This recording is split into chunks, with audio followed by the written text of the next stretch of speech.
This is NEGOTIATEx TV.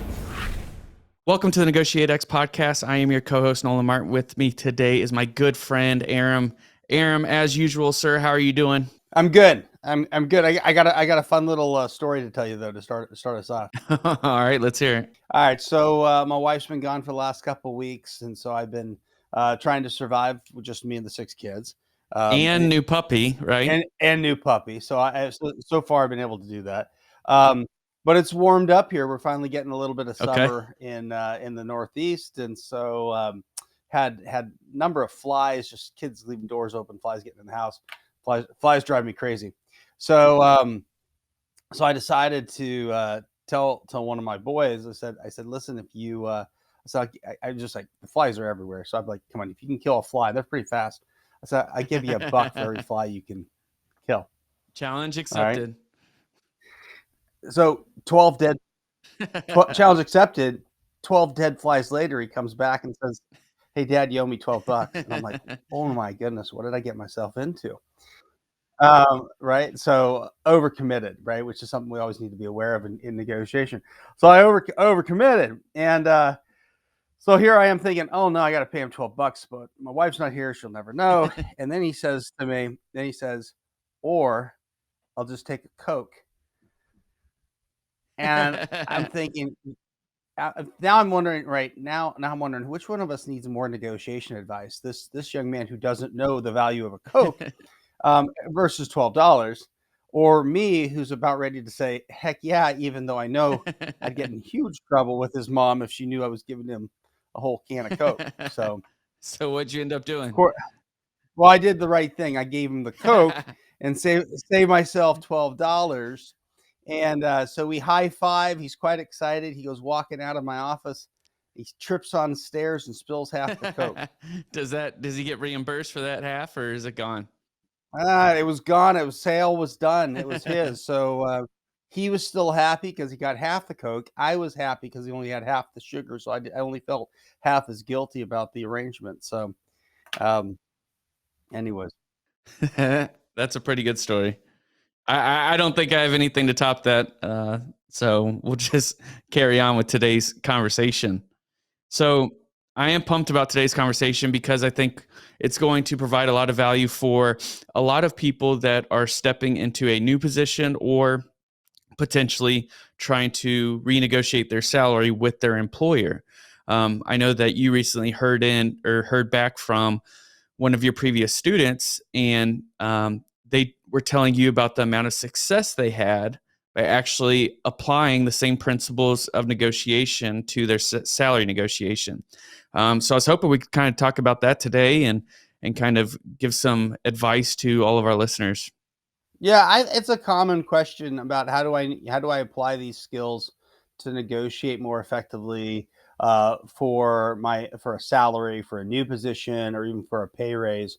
And I spend a little bit of time in my class, very, very little, on the topic, because I think that once you've gained kind of basic skills, you're able to navigate those waters pretty well. There's a lot of things out there written about job negotiations. I think some of them are really good. Some are probably less effective, but I think if you get the basic principles down, you can navigate those waters pretty well.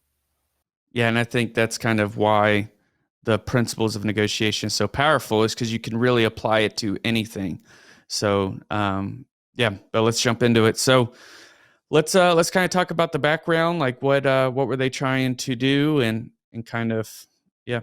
Well, in this case, and again, I think there's similarity. There's obviously some differences whether you're with a company or whether you are just trying to get on with the company. In this case, my student had been with the company for not quite a year, but then came up time to discuss a potential raise. And really, again, thinking about the things we've talked about in so many podcasts before, the student was just sharp about thinking about how to leverage the relationship that he had with the manager and developed over the last year to really, dig into what interests there were, take time to, consider what jobs were out there if they had to walk away. So the idea of alternatives, really get creative around potential options, and also think about what are fair comparisons, throughout, just transparent, open communication, both ways, lots of good questioning. And then finally, thinking about committing to come back after some time after having discussed it. And at the end, the student was able to negotiate a 2.5 times, not percentage, but 2.5 times greater raise than what had originally been proposed. So I think it's a nice application of some of these concepts.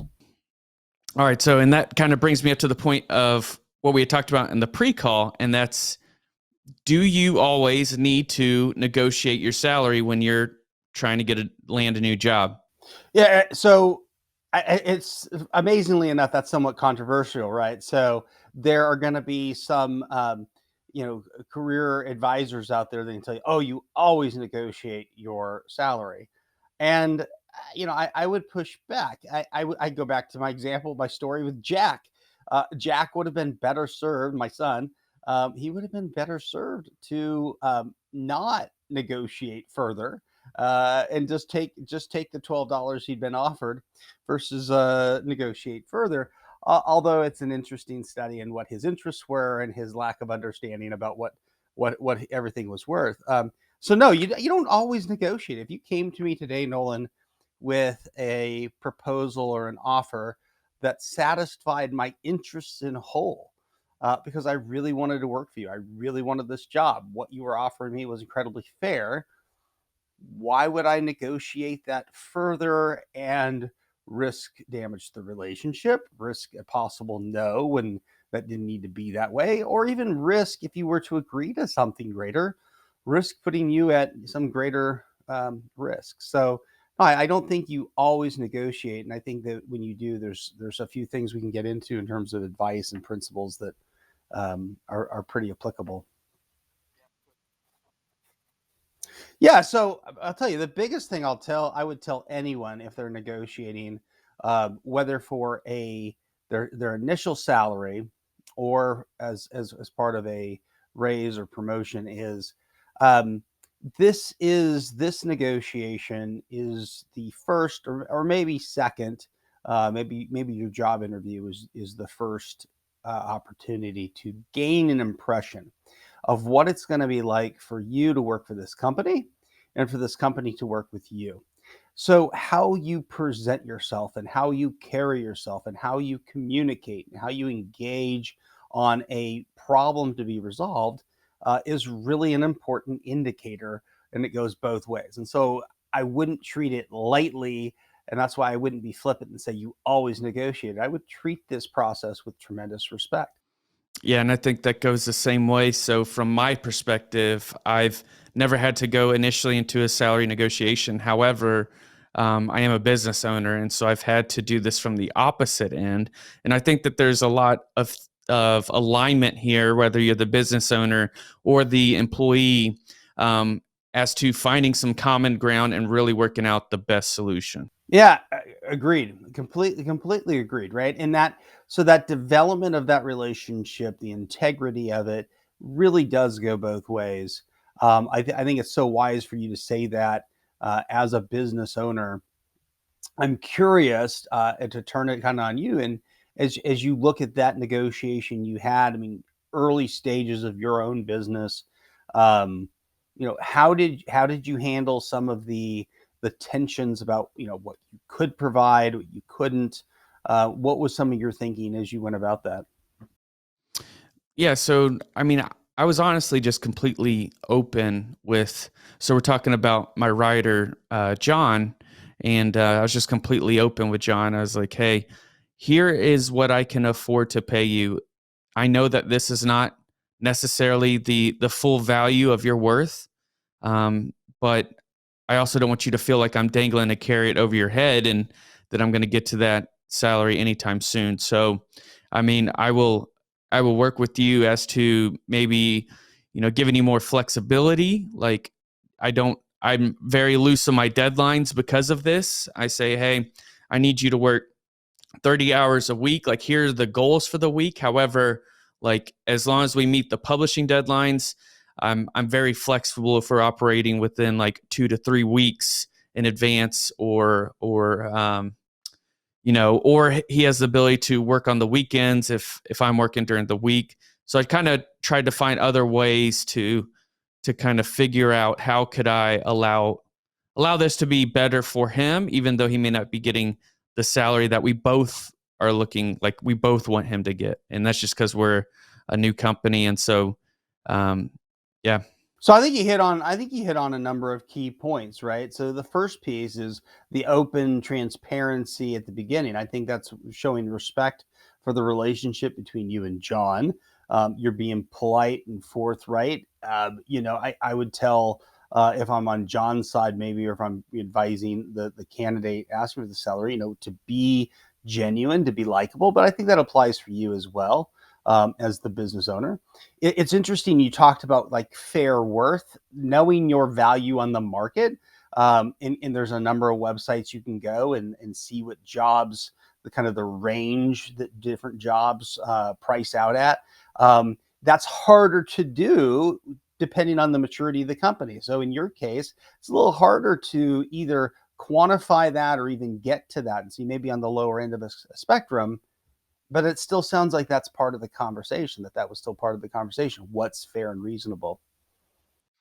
Yeah, I think we both came to the table kind of understanding the general range of what a writer with his experience uh, cost. And so, yeah, I think it's definitely part of the prep, the negotiation prep, at least from my end. And John probably already kind of knew his worth off top of his head. So Yeah, the other thing you get in that I heard you get into with your story too, Nolan, is the idea that you explored some of John's interests, right, and beyond pay, and so there's people always, not always, but often do have more interests than just that single amount, right? So the idea of the autonomy that I get, where I'm working from, how much travel is going to be involved.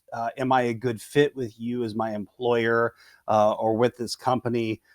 What other benefits are there? What's the start date? Will there be leadership opportunity? Will I have access to senior leaders? These are all interests that people have, and those can be fulfilled in some creative ways, right? So what you and I would call options, but there's a number of creative things we can do to try to satisfy those. and I think it is important for the employee, the NEGOTIATEx listener employee, to go into this and really understand the broad spectrum here, right? Understand, look at it from the lens of your boss, and then think about, as we said before, his boss that he has to satisfy, the company that he has to satisfy, whenever he does, get to a agreement with you. So everyone interests need to be aligned. And so I think that a smart NEGOTIATEx listener going into the salary negotiation just needs to understand,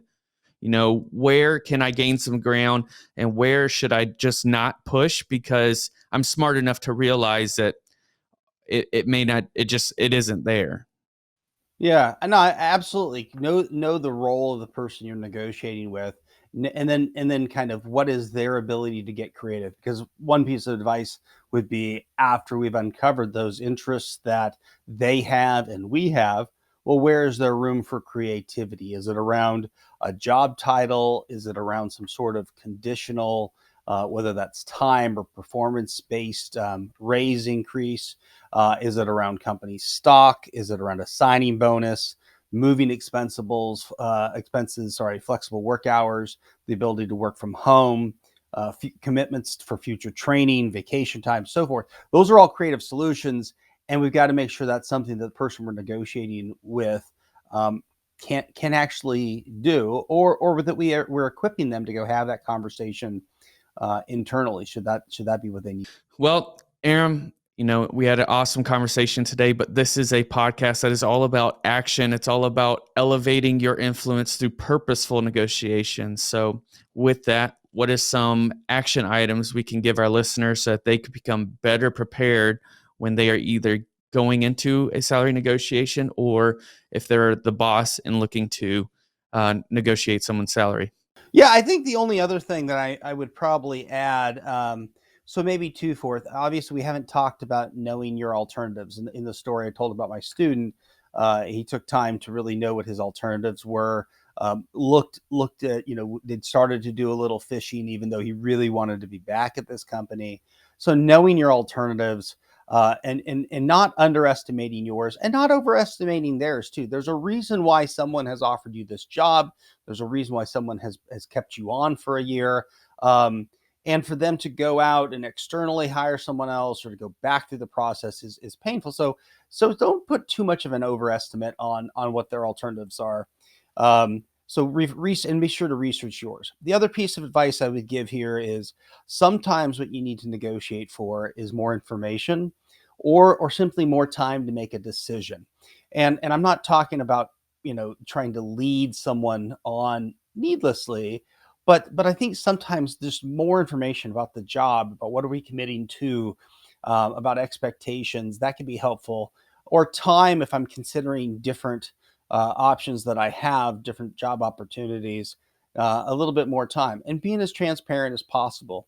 And that's been advice that I've certainly given to folks getting out in the military before who have 2, 3, 4 different job offers, and they all satisfy different interests, and they're really trying to wane, and they're trying to figure out, they're coming in at different times. So being able to navigate, kind of just get a little bit more time on the clock can really help them too. Yeah, and then from the employer perspective, it worked for me. It may work for you as well, and that's just to be completely transparent. Like, hey, here is what, work towards that solution together.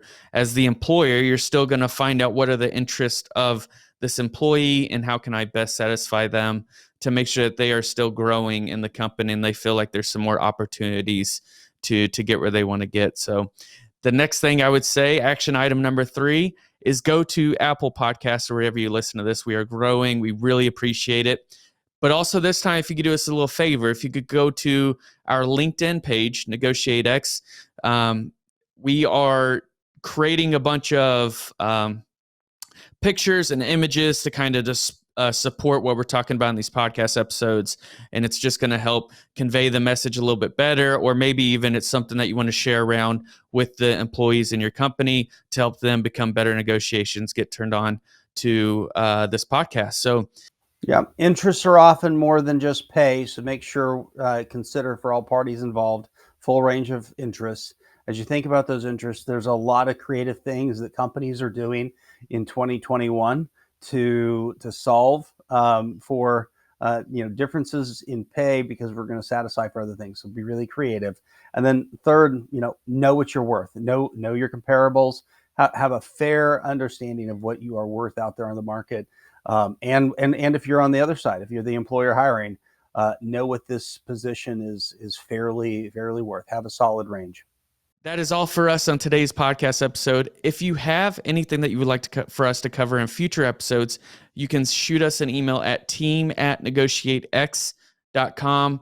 We'll gladly take a look and see how we can work it in to help get you the answers that you need. And we will see you in the next episode.